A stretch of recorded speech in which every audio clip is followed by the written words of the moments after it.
Good morning, everyone. My name is Blaze Foster, and I'm originally from Western Pennsylvania in a town called Monroeville, which is about 20 miles east of Pittsburgh. I moved to the North Carolina in January, January 9th to be exact. I mostly moved here for a fresh start.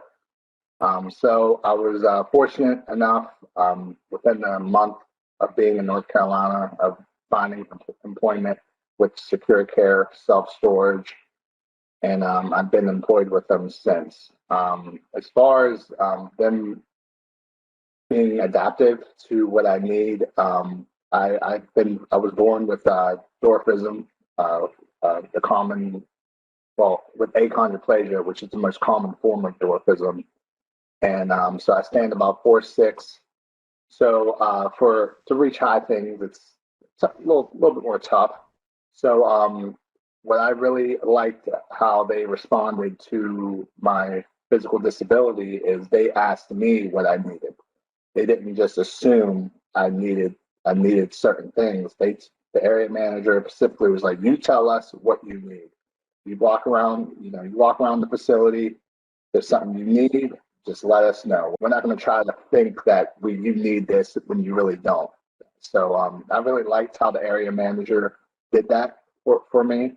And at the end of the day, I only needed about three things, which weren't too expensive. I mean, it was probably $30 for everything on Amazon. So it worked. It's been working out well. It's definitely a comfortable place to work, and it's very accepting. So I've been lucky in that aspect. I've always been involved in fitness ever since as a young child. So I really had never seen fitness as like a type of meditation, but it is to me. And I really didn't experience that until the pandemic, until my gym was taken away from me, which was something I always took for granted and something I would spend an hour, 2 hours a day at, 3, 4 times a week. And when that's taken away, you really don't know how much that's a part of your life until it's completely taken away. So what I've always told people is, I might benefit from like traveling and being on the powerlifting team, but most importantly, it gives me mental clarity. It gives me a good mental health of reminding myself of the things that are within my control, other than things that are outside of my control. And that gives me peace of mind at the end of the day, because there's a lot of things we all can't control. It's going to happen. It's inevitable. But to be able to concrete and take the task at hand of doing the things that you can control really gives you peace of mind and gives you momentum throughout life. Because I feel progress is the best motivation. Once you improve on something, once you've been grinding for something for so long and you didn't have it, but then you eventually get it, it's like, oh, okay, on to the next chapter. Let's take on another challenge, and it just keeps the ball rolling. And the outside of the abs and the muscles, that's cool and all, but it's more along the lines of what it benefits me mentally. It's been honestly a savior for me as far as fitness and exercise, and I just happen to become good at it, good enough to be a part of a Team USA team. But I think what it's done for me outside of the sport is definitely something that I can't take. I don't want it to go unnoticed, because it's definitely benefited me a lot. So outside of my corporate job, I do one-on-one personal training, and I also do fitness groups as well. But what I like about my one-on-one training is I'm working out with people. Most of my clients are people with dwarfism, and what's great about this experience, and this is just the beginning of what I'm trying to build, but we're able to relate on things that most people can't relate to, like the anxiety that comes with going into a gym, like a corporate gym, or not having the machines be able to fit you properly, or, the stairs and the laughs of going to a corporate gym. And it's nice to be able to relate to someone and make them realize that it doesn't have to be like that. You can get a great workout anywhere. You don't have to go to a gym. You could do it in your home, in your bedroom, in your kitchen, wherever you want. And you don't need to take much time. You don't need to work out for an hour or 2 hours. You can get a good workout in 10, 15 minutes. So that's been one of the big things that I've liked about my program so far. And it's, obesity is tough in throughout this country for all people, but it's really bad for people with physical disabilities because it's a more of a sedentary type lifestyle that some are kind of confined to, but most importantly, some don't know that there's another side, that they can do something. Like, they're always told what they can't do, but there's things that they can do, and let's focus on that. Even if it's just 2, 3, 4 things that you can do, we could work off that and make it so you're active in some sort of way. What I liked throughout this process is having to adapt and having to really think and strategize and sit down with each client, because every client's different in some type of way. I have clients from a 16-year-old athlete to a 55-year-old teacher.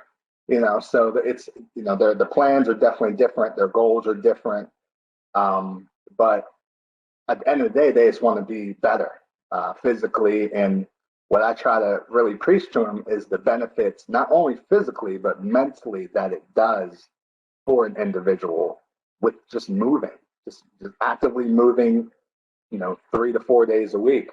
So that's been working out well. And then as far as with the group instructing classes, I'm partnered with a company called WCombo, which we do a hand cycle type workout. So it's kind of like Peloton, but with the bikes. But with us, it's more strictly hand cycles. So we have individuals of all abilities can do it. And it's a very underrated workout. I mean, being on the hand cycle for 30 minutes can get you a good workout. So we have clients from, cerebral palsy, spinal bifida, to dwarfism, to we have a few clients with one arm. I mean, so it just varies. And what's nice is it brings people from all abilities together. And just what I like about it is the conversations we have before and after class. And we're just able to sit down and talk, and for 5-10 minutes, and just talk about, bring some type of community to it, which is something I really enjoy. So I do that about 2 days a week with the group, but also with that company, WCombo, they offer boxing, they offer yoga classes and meditation and strength training classes. So it's a pretty good platform that I recommend that people check out.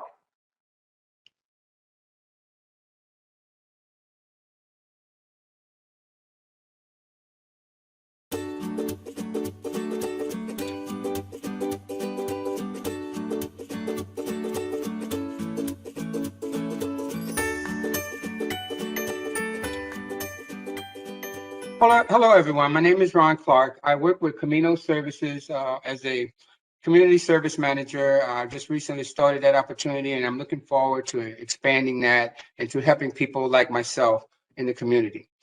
If you would Google me, which some people have, they would say different things like Ron is on the board of National Alliance for Mental Illness.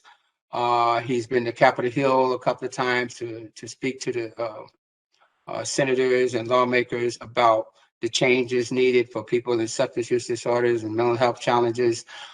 They would say he helps in the homeless service networks. He's a board member there. He's looking forward to, if in the Charlotte area, or being on the board of directors for Roof Above, which governs all the unsheltered individuals in the county these individuals do experience some substance use disorders and mental health. They have a lot of adjectives that say it, but what they don't say is that Ron had an active addiction to drugs and was incarcerated in several different states. What they don't say is that Ron has several other disabilities. He has a diagnosis of mental health with depression and anxiety, and he's under proper medication, which helps him manage that process.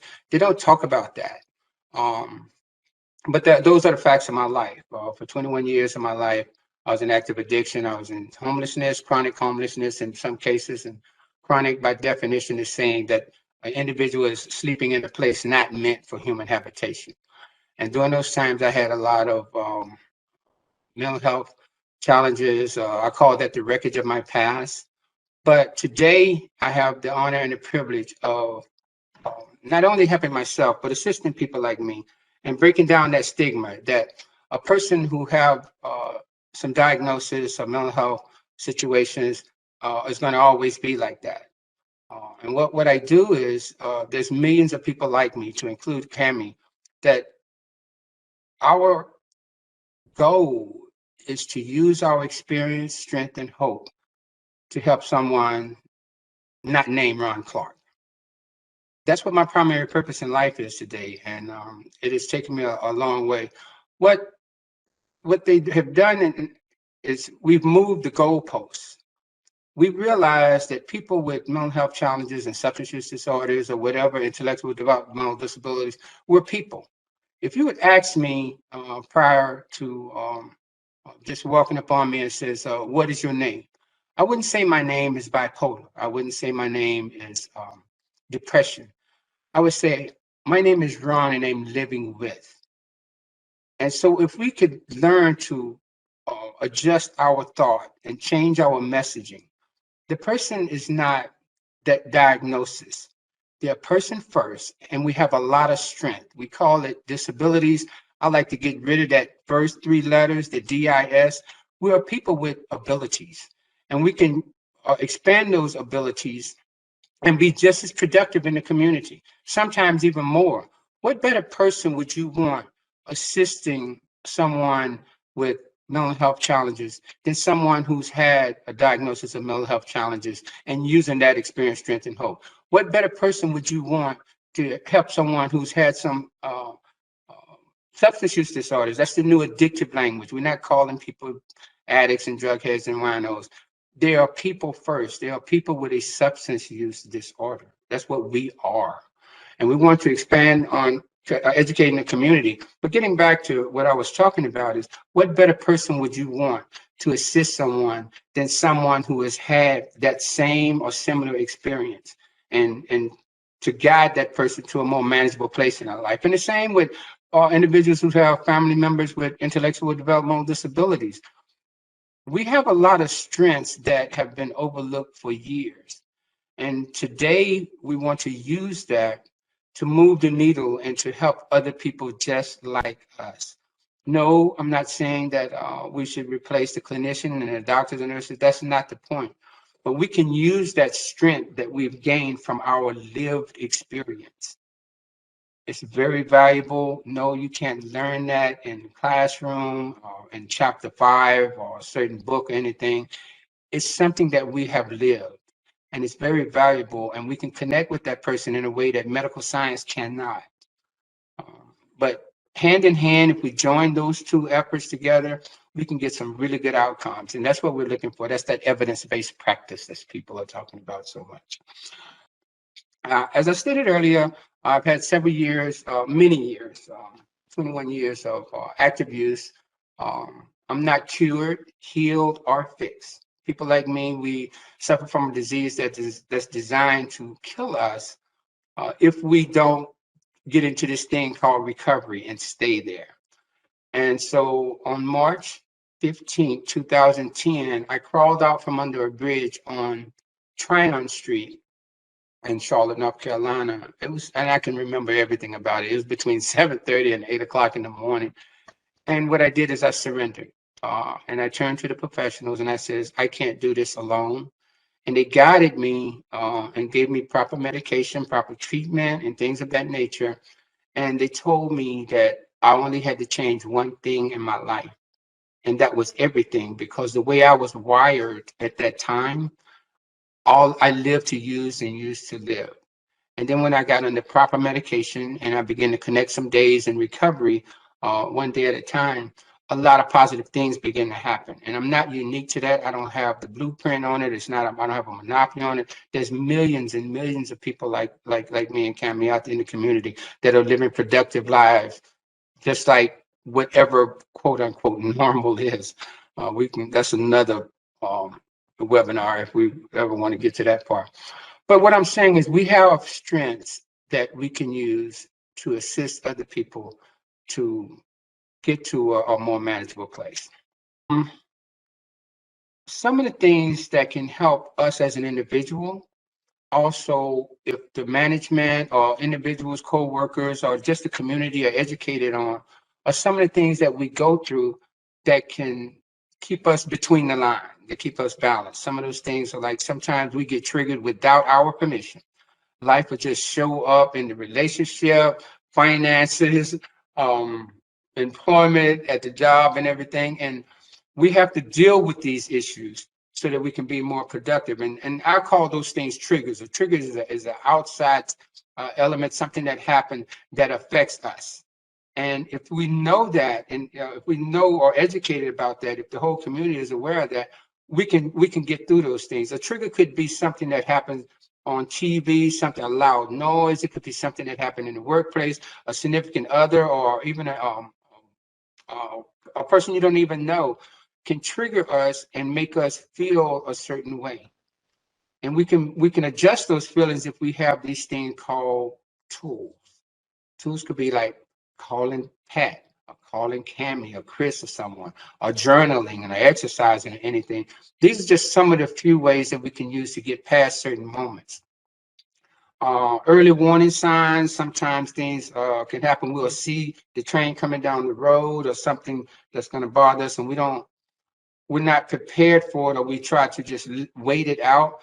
If we can act on those things, we could be more manageable. And all of these things I'm talking about can happen in the workplace.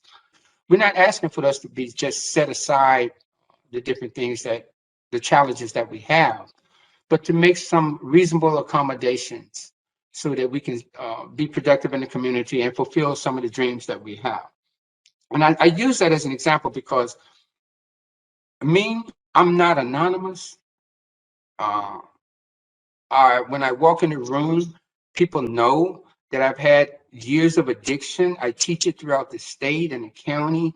I'm not a secret or anything. People they're all aware of who I am at my workplace, in my family life, in the community, anywhere I go.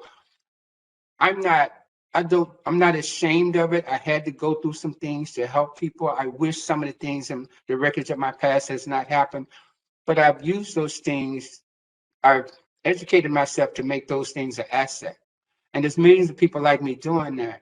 And to the employer, what that means is I know that I'm living with some challenges in my life. And as long as I manage them properly, I can be the example that people like myself, I have to be punctual. I have to be dependable. I have to be accountable because I feel like I'm representing people like myself 100% of the time. Now, it's not like I'm putting a lot of pressure on myself. It's easy to do because I love what I do. It's my passion. That's in my DNA. And I'm not alone with this. We're spreading the movement all across the United States and the local area. Please join us. There's ways that you can get involved. But at the end of the day, what I'm trying to say is I have to educate myself on the things so I can be productive in the community and be the example to the employers, to individuals who I'm around, that people with substance use disorders and mental health challenges will people first, and given the proper opportunity, we can be productive in the community and live very structural and fulfilled lives.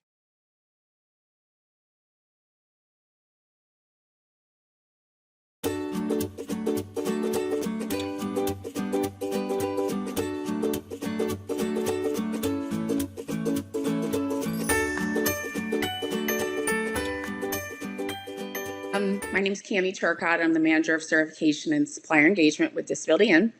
I've been with the organization since early 2012, And I would say that disability inclusion is something that's really been embedded through my not only professional life, but my personal life. I have a few members of my family who have anxiety, depression, as well as addiction. So I'm very familiar with when we talk about mental wellness, how that looks like not only in a professional space, but in a personal space, and how that affects kind of the dynamic of families, including children, significant others, and grandparents, and all that good stuff. Um, Mostly in my day job, what I do is really navigate the business world with small business owners that have disabilities. So I spend most of my time really helping them kind of connect the dots, ensure that they have, tools and resources to help leverage them and reach their success or their goals. And that can look like many different things, anything from obtaining potential education, higher education, so maybe executive education courses, all the way down to really kind of helping somebody edit their capability statement. So Mental Health Awareness Month probably means a little bit different to me because of my personal and professional settings. But, to me, it's a very unique subset of disability, and the fact that mental wellness is really considered an invisible disability, right? So when we look at it, there are some what we would consider pros and cons to people that fall within this dynamic of disabilities. It's something that can go around unnoticed. So if you're applying for a job, or you're a business owner, or you're a student and you have a mental disability, others around you may not notice that. They may not understand what your unique challenges are. So there's not necessarily the forced issue of self-identification. But the other side of that is that somebody can be struggling and you really would not be able to visually identify that, right? And understand what their struggles are. So in my opinion, this is really one of the hardest areas of people with disabilities to really kind of understand and address, because there really isn't that visualization that you'll see with somebody who's a wheelchair user, or maybe somebody who's a blind individual who uses a service animal or a cane. And so really kind of helping those individuals come out and identify to ensure that they have a successful outcome, either personally or professionally, is extremely important, especially given the times we're currently living in with COVID.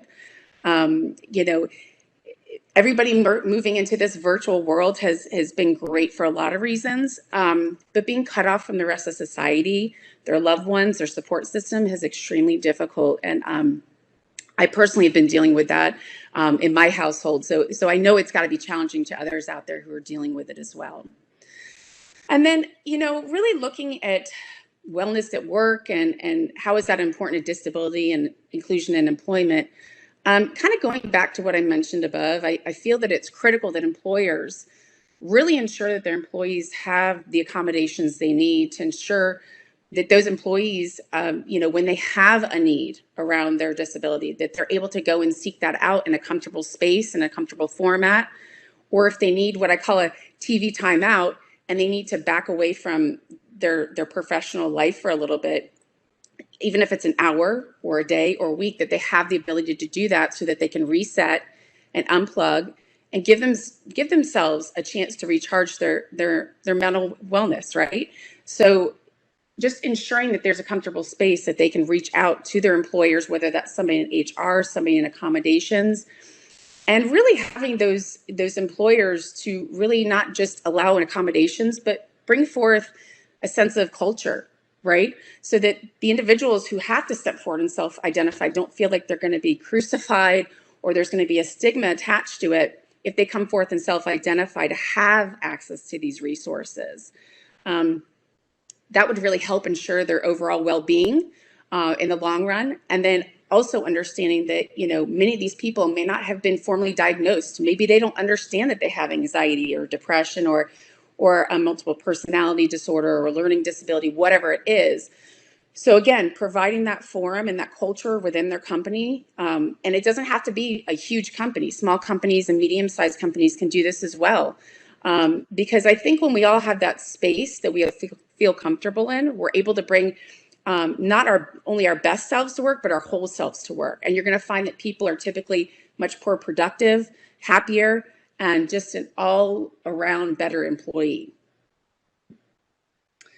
So looking at some of the life experiences that having an employer support me to navigate difficult times through my personal life. I'm currently going through one of those periods, unfortunately.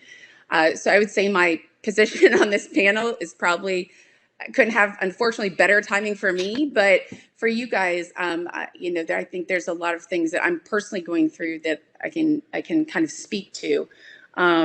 Navigating going through a divorce with an individual who has addiction issues is extremely challenging. And, it's not something that just affects me personally. I mean, I'm blessed in the fact that I have an employer and I work for an amazing organization and I have supportive colleagues and a boss that understands that this is not a choice that I'm making lightly and that it does affect my whole self. And sometimes that bleeds over into my professional life, whether I want it to or not. So for me, I've been extremely lucky in the fact that while I work for an amazing organization, I also work for amazing people. And so I'm able to step back when I need to and really kind of take a breath and refocus, or if I need a day off here or there to focus on my children or things that I have going on with the situation, I'm able to do that without any type of negativity, if you will. So for me, that's been a huge blessing. I think when you look at the big picture, and that's even outside of my situation, having patience and the forethought to understand that as humans, we're not perfect and that life can be very messy sometimes. For those that are kind of looking from the outside in, understanding that, you have to have some perspective. Unless you've walked in somebody else's shoes, you can't understand what they're going through. So maybe just be a little patient. Understand that, they're doing the best they can, and maybe ask them how you can help them. Is there something you can do to help them get through their day? Or if you're at work, is there something you can help them kind of lift off their shoulders? And I believe that kind of one of the best things that COVID has brought out is really allowing employees to have flexible schedules. While it's great that we're all at home and we don't have to sit in traffic to get to the office, for many of us, that's carrying 2 or 3 roles. If you're taking care of children, if you're taking care of your parents or extended family members, and you're trying to be a teacher and do your full-time job, it's a lot. It's a lot. So I believe that having a flexible schedule, allowing employees to really embrace, as long as they're getting their stuff done, they're showing up for their meetings and doing what they need to do, that it's okay if you need to step away from your computer for an hour, if you need to take a walk to get some vitamin D, and really just have a mental health break, without any type of guilt, is extremely important and goes a very long way. And again, I think that those types of environments allow somebody to bring their best self to work. So really just kind of taking everything with stride. And then looking at, things that I do personally to really maintain and help support my mental and physical health. Like Blaze, I have a few outlets. So for me, I've always worked from home, even pre-COVID. And so for me to very much walk away from work, because I'm very type A, and kind of close the computer and walk away from it for the day it is an extremely hard thing to do, because I always feel like there's something I need to get done. But I've gotten better about learning how to walk away from work when I need to. Set it down, take a break, and go back to it when I'm ready, mentally in a better place to handle my task at hand. I try to make this a priority to unplug and really walk away from it when it's time to, and then realize if I come back with a clear head later, I'm going to be able to, accomplish more and prioritize at a better rate than I currently am. Like Blaze, I also work out a lot. I enjoy making sure that I'm at the gym or outside at least 5 days a week, unless I'm on travel or I'm sick. It's an incredible outlet. And I think, like he mentioned, it's not just physical, it's mental. And for me, it's been an outlet for most of my adult life. And I feel like right now, especially where I'm at in my life, it's something that I have to have in order to function as my best self. And that means professionally and personally.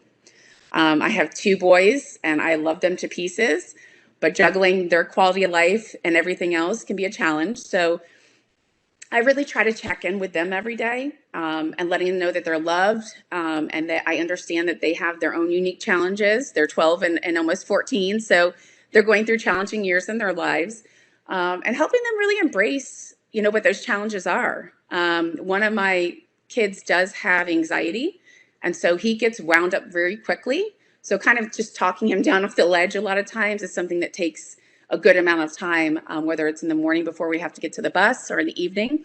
So again, working with him to overcome and embrace that, yes, you're going to have challenges today and it's okay to have challenges, but we're going to get through it. And this is how I can help you get through it, so that he knows he's not alone in that. And then probably the biggest part of my life outside of my boys that is just very important to me is I'm a huge animal lover. I love dogs. And I foster and rescue a lot of dogs, especially special needs animals. So over the past couple of years, we've brought in about 25 dogs in our house through foster until they've gotten adopted or rescue situations. And it's something I'm extremely passionate about. Like I said, I typically focus on special needs dogs, or those with severe medical issues. Right now, we have 4 of our own, and we have a paraplegic lab who I love to pieces. She's just the apple of my eye, and she's an amazing girl. And I think the great thing about dogs, and don't get me wrong, humans are amazing too, is that they have this resiliency.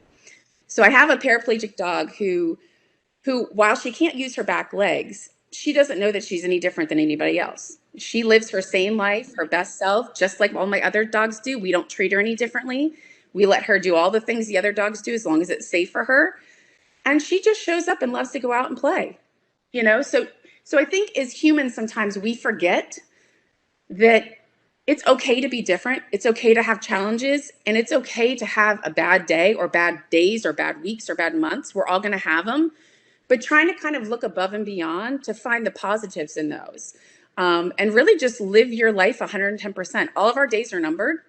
So finding the way that you can function and function in a positive way, and really just kind of absorb the positivity when you can, so that when you go through those tough times, you have something in a positive note to focus on, right? And really kind of living that type of mentality as much as you can. And it's not easy. It's definitely not easy. It's okay to have bad days, but for me, those are my things that really kind of keep me sane, and keep me positive most of the time. I do have bad days, but really allowing me to kind of focus on the bigger things and the important things in my life, like my children, like my job, that really help me kind of work through my day 1 hour at a time.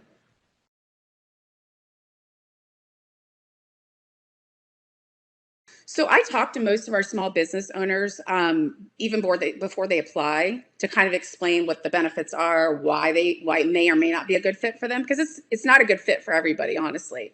But allowing them to understand what they can leverage, what our resources are, and how they can really benefit from our certification and our services.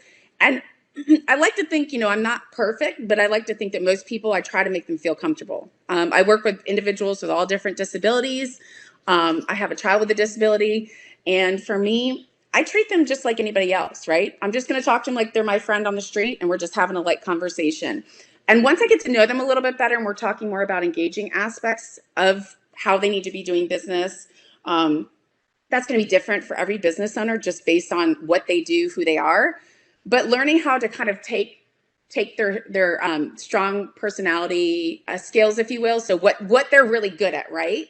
And really hone in on those and help them kind of fine tune how we make the approach. And a lot of times I'll do introductions for them, and then I'll turn it over to them. And I've already kind of schooled them on, like, okay, this is what you want to do. This is what you want to present. You don't want to do this. You want to do this. So really kind of just fine tuning it for them. And I do that a lot for our small businesses.